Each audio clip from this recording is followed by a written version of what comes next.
জনতা নয়, মন্ত্রীসহ সংশ্লিষ্ট প্রশাসন দুদুয়ারে। অভিনব প্রশাসনিক কর্মসূচি প্রত্যক্ষ করল নলছর বিধানসভা এলাকার বাসিন্দারা।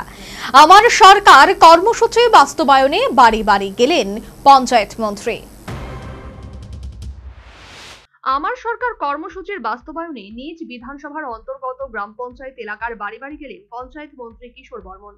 নলছর আরডি ব্লকের অন্তর্গত তকসাপাড়া গ্রাম পঞ্চায়েত এলাকায় বিভিন্ন বাড়ি বাড়ি গিয়ে তাদের সমস্যার কথা শুনলেন মন্ত্রী কিশোর বর্মন।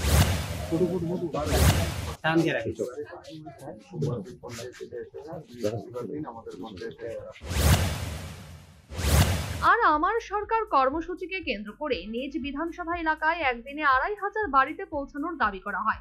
মূলত প্রতি সপ্তাহের প্রথম দিন অর্থাৎ সোমবার প্রতিটি পঞ্চায়েতের অন্তর্গত নাগরিকরা পঞ্চায়েতে গিয়ে তাদের সমস্যার বিষয় জানাতে পারবেন, আর তার উপর পঞ্চায়েত প্রতিনিধিরা এবং সংশ্লিষ্ট দপ্তরের আধিকারিকরা সেই সকল পরিবারগুলির সমস্যা সমাধানের চেষ্টা করবেন।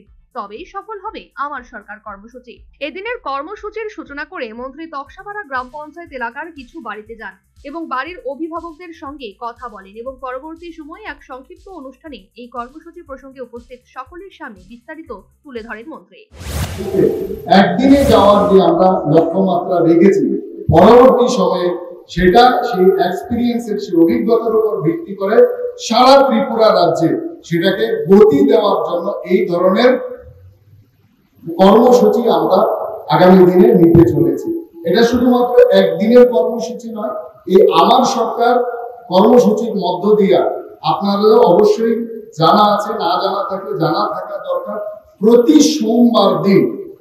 সোমবার আপনারা আপনাদের অভাব অভিযোগের কথা, সমস্যার কথা আপনারা পঞ্চায়েতে এসে সোমবার দিন এই আমার সরকারের কর্মসূচির মাধ্যমে আপনারা জানাতে পারেন। যে সেটা সাপ্তাহিক ডে হিসাবে সেটা হচ্ছে সোমবার দিন, যেটা পঞ্চায়েতে এসে আপনাকে জানাতে হবে। আর প্রতি বৃহস্পতিবার আমাদের যারা পঞ্চায়েতের আধিকারিক যারা আছেন, যারা জনপ্রতিনিধি আছেন, তারা বিভিন্ন ওয়ার্ডে বাড়ি বাড়িতে যাবেন। এদিনের অনুষ্ঠানে পঞ্চায়েত মন্ত্রী কিশোর বর্মন ছাড়াও নলছর ব্লক সমষ্টি উন্নয়ন আধিকারিক সুরজিৎ সরকার, পঞ্চায়েত প্রধান সহ সংশ্লিষ্ট দপ্তরের অন্যান্য আধিকারিকরা উপস্থিত ছিলেন। Bureau report, news vanguard.